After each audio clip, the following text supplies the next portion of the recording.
আমরা এসেছি চরকুক্তিমুক্তিতে। চরকুক্তিমুক্তি নামটাই কেমন অদ্ভুত শোনায়।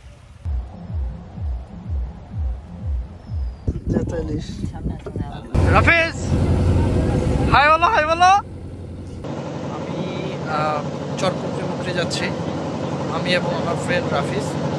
আমরা চর ফ্যাশন থেকে দক্ষিণ আইচা হয়ে চর কচ্ছপিয়া থেকে এখন চরকুক্তিমুক্তির লঞ্চে উঠেছি। যেতে হয়তো 1 থেকে 1.5 ঘন্টার সময় লাগবে। লাস্ট টাইম হচ্ছে বিকাল 4টা, তো আমরা 4:15 আসছিলাম, কিন্তু ভাগ্য ভালো বিধায় এই লঞ্চ আজকে একটু দেরিতে ছাড়ছে আর আমরাও যেতে পারতেছি। এই চরকুক্তিমুক্তি দেখার ইচ্ছা বা যখন থেকে এটা পরিচিতি পাইছে তখন থেকে এটা ভালোভাবে এক্সপ্লোর করার ইচ্ছা ছিল। তো ফাইনালি সুযোগ আসলো, দেখা যাক কতটুকু এক্সপ্লোর করতে পারি এবং আমি চেষ্টা করবো আপনাদেরকে পুরোপুরি দেখাতে।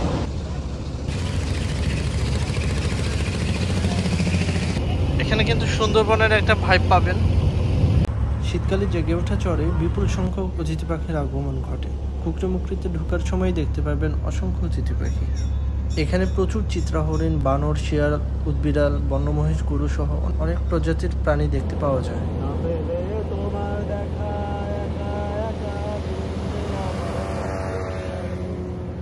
1989 সালে বন বিভাগ প্রায় 3,60,000 একর জমিতে শ্বাসমূলীয় ম্যানগ্রোভ জাতীয় গাছের বনায়ন শুরু করেন।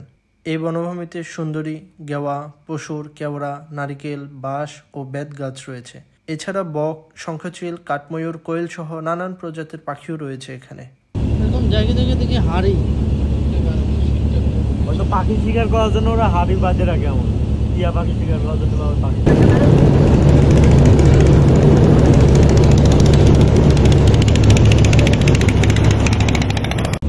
চরকুক্তিমুক্তিতে থাকা বেশিরভাগ মানুষের প্রধান পেশা মাছ ধরা ও কৃষিকাজ। আমাদের লঞ্চ এইমাত্র চরকুক্তিমুক্তিতে স্টপেজ দিল।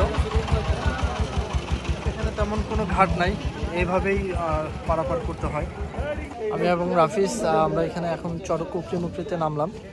তো এইখানে আজকে রাতটা স্টপেজ দিয়ে দেন হচ্ছে আগামীকাল এখান থেকে আবার ব্যাক করব। এখন এখান থেকে চরকুক্তিমুক্তি বাজারে যাব এবং সেখান থেকে নাস্তা সেরে ক্যাম্পিংয়ের জন্য নারিকেল বাগানে চলে যাব। আমি এখন আছি চরকুক্তিমুক্তি বাজারে। একটাই বাজার পুরো দ্বীপের মধ্যে, একমাত্র বাজার। আজকে হাটের দিন, শুধু রাত্রেবেলায় একটু জমজমাট হয়। একটা বাজারের মধ্যেই সব কিছু।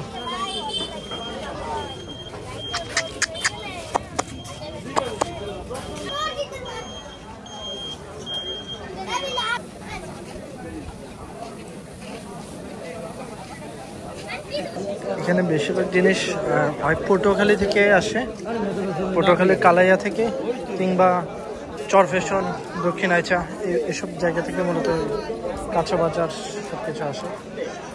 পায়েস কত করে? 20 টাকা। 20 টাকা। কিসের মিষ্টি এটা? এটা গোল্ড দুধের। রসমালাই কত করে? 50 টাকা। আপনি পায়েস দিন তো। আমরা এখন নারকেল বাগানে যাচ্ছি। আমাদের আস্তে আস্তে অনেক রাত হয়ে যাওয়ায় আসলে ওভাবে কিছু দেখাইতেও পারতেছি না, বা আমরা নিজেরাও দেখতেছি না। আমাদের একজন গাইড নিছি। সব মাছ ধরার ট্রলার আছে। মাছ আছে কি? ইলিশ? এখন ইলিশ নাই না? কি মাছ আছে? ওখানে একটা টেন্ট ঠিক করেছি, দেখা যাক টেন্টটা কেমন হয়। ছোট্ট এই সাঁকো পার হয়ে যেতে হবে আমাদেরকে।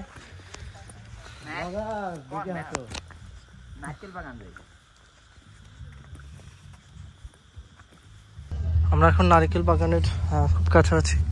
এই যে ওয়াচ টাওয়ার রাতের বেলা, এটা আমরা কালকে সকালে ভালোভাবে দেখব। তো আমরা এখন ট্রলার পার হয়ে ওই পাশের ছোট্ট একটা দ্বীপের মধ্যে যাব। এখানে অসংখ্য বোট, সব মাছ ধরার ট্রলার।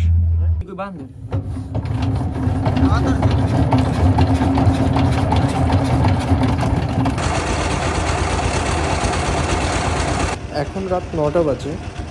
তো টেন্টে যাওয়ার আগে গাইডের সহযোগিতায় সিরাজ মাঝি ভাইয়ের বোটে করে ওনার মাছ ধরা দেখতে সমুদ্রের কিছুটা গভীরে যাচ্ছে। উনি বেশ কয়েকটা জাল ফেলে রেখেছে, মূলত ইলিশ ধরতে যাচ্ছে। সমুদ্রে ইলিশ ধরবো, এক অসাধারণ অভিজ্ঞতা। কিছু লাইট লাইট দেখতে পাচ্ছেন, লাইট দেখা এই লাইটগুলো মূলত এক একটা বোর্ডের, সবগুলোই সমুদ্র ডন্দর ফেলে রাখা। আমরা জালের এখানে চলে আসছি, এখানে এখন মাছ ধরবো আমরা। আল্লাহ, দেখা যাক আল্লাহ তাআলা আমাদের রিজিকের মধ্যে কি রেখেছে।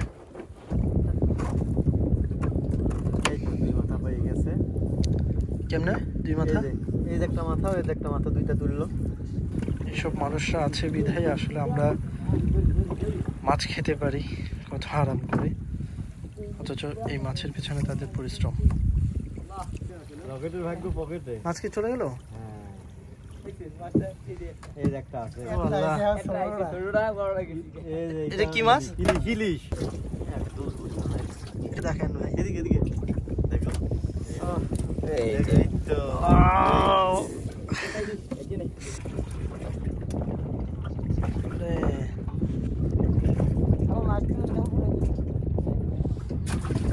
তিনটা পাওয়া গেছে। এই যে যেটা ইলিশ। যেটা ইলিশ। এই লোটটা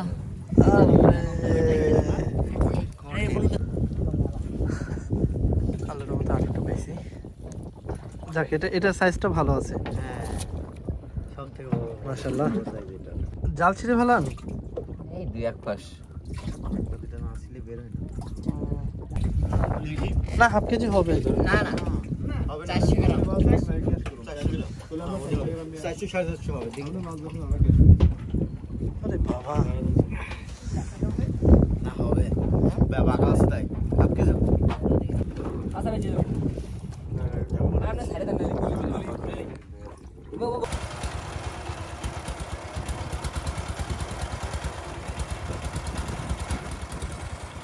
এত রাত্রে সমুদ্রে ইলিশ ধরতে আসতে পারবো এটা কল্পনাও করিনি। এ এক বাড়তি পাওয়া। কি সাগরে গিয়ে ইলিশ ধরেছি আমরা সবাই।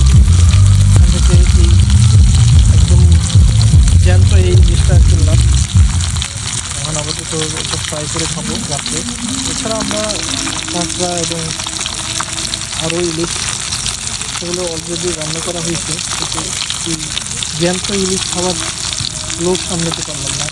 আমাদেরকে খুব দারুণভাবে হেল্প করতেছে রাশেদ, ওর বাসা এখানে। দারুণ একটা ছেলে। ওদের নিজস্ব টেন্ট এবং নিজস্ব বারবিকিউ করার সরঞ্জাম সব কিছু ওদের আছে। আপনারা চাইলে ওদের সাথে যোগাযোগ করে আপনারা এখানে আসতে পারেন, থাকতে পারেন। খাওয়া দাওয়ার সব ব্যবস্থাও তারা করে, খুবই ফ্রেন্ডলি। আমরা জ্যান্ত ইলিশ খাচ্ছি, এর থেকে তাজা অংশ দিতে পারে। আমাদের রাতের আয়োজন কাঁকড়া ভুনা, ইলিশ ভাজি, আর সদ্য ধরে আনা ইলিশ, জ্যান্ত ইলিশ। ভাগ্য ভালো ডিমও আছে।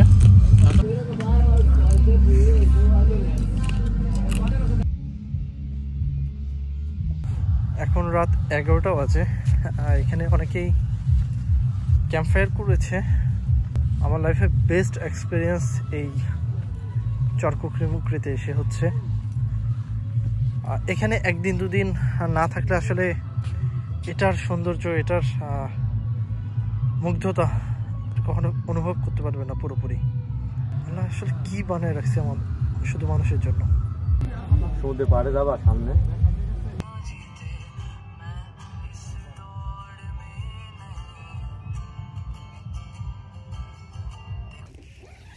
Good morning.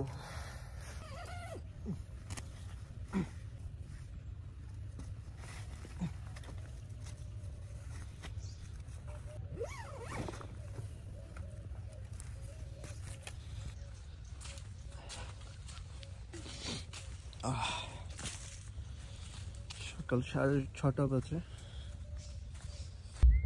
ছোট বড় অনেক টেন্ট আছে।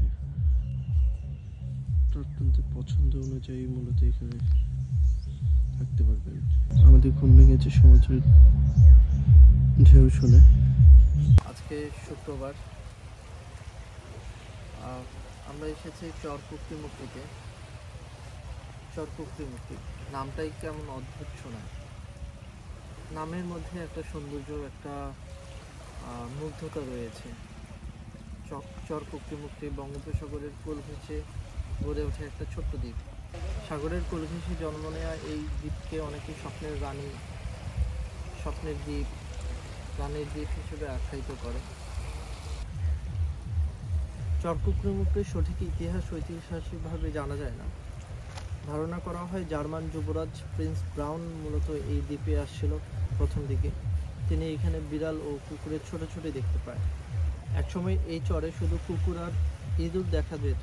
স্থানীয় ভাষায় ইঁদুরকে মেকুর বলা হতো। তো সেই জায়গা থেকে এই চরের নাম হয়েছে চর কুকরিমুকরি।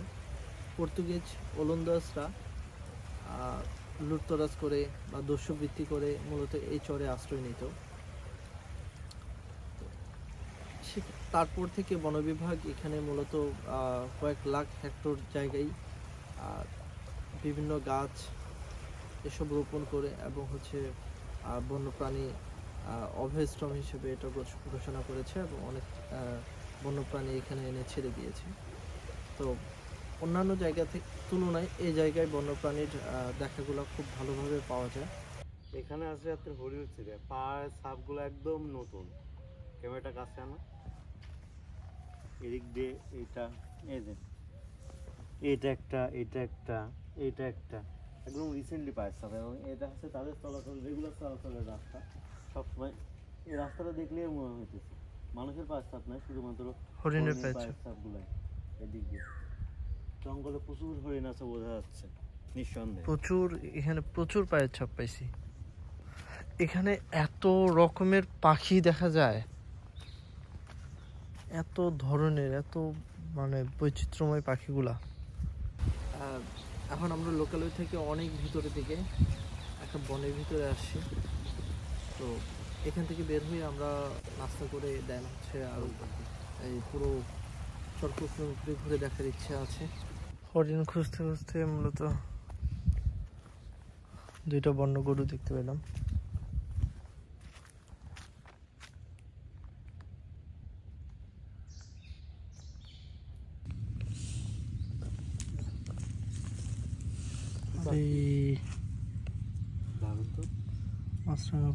আহত করছে, এই যে রক্ত।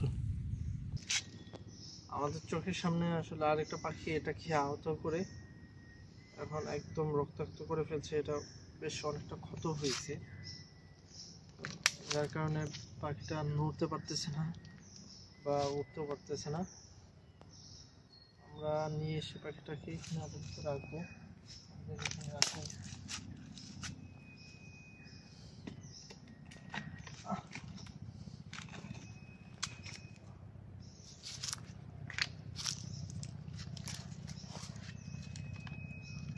এখানে একটা বন ময়ূর দেখলাম। আচ্ছা আচ্ছা, আস্তে আস্তে আসো আসো, নিচ থেকে লাফ দিয়ে উপরে উঠছে। আসো না, না না না, ওরা যায় না, বেশি দূরে যায় না এরা।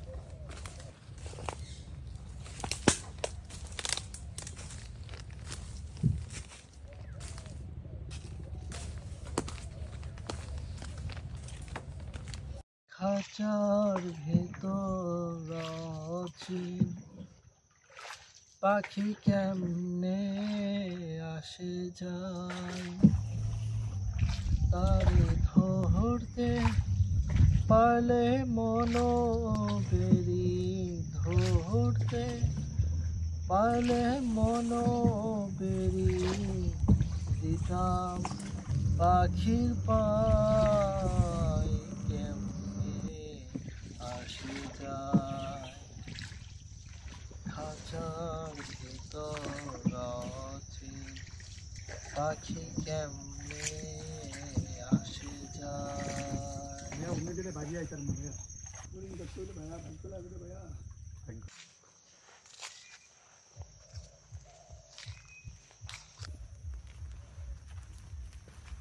রকেট ফোনটা দাও ভিডিও।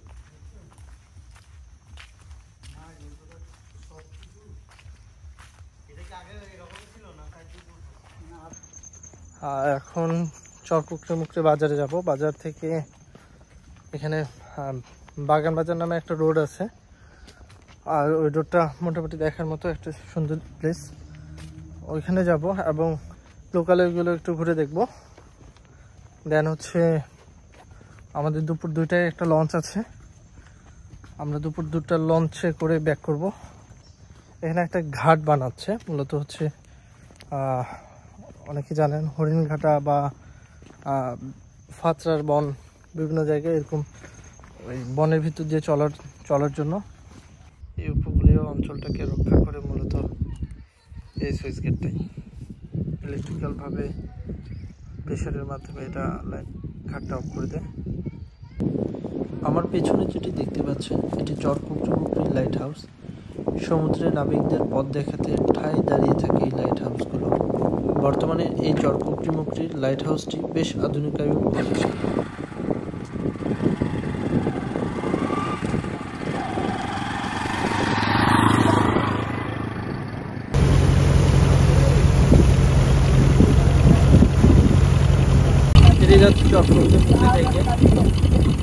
চরকুকচুমুকরি থেকে যদি একটা কথা বলা যায় সেটা হচ্ছে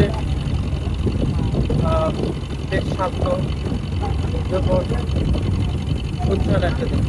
যে দ্বীপে এখনো শহরের ছোঁয়া নাই, যে দ্বীপে কোলাহল নাই, যে দ্বীপে আছে আমাদের 2 দিনের ট্যুর আজকে সমাপ্ত হলো।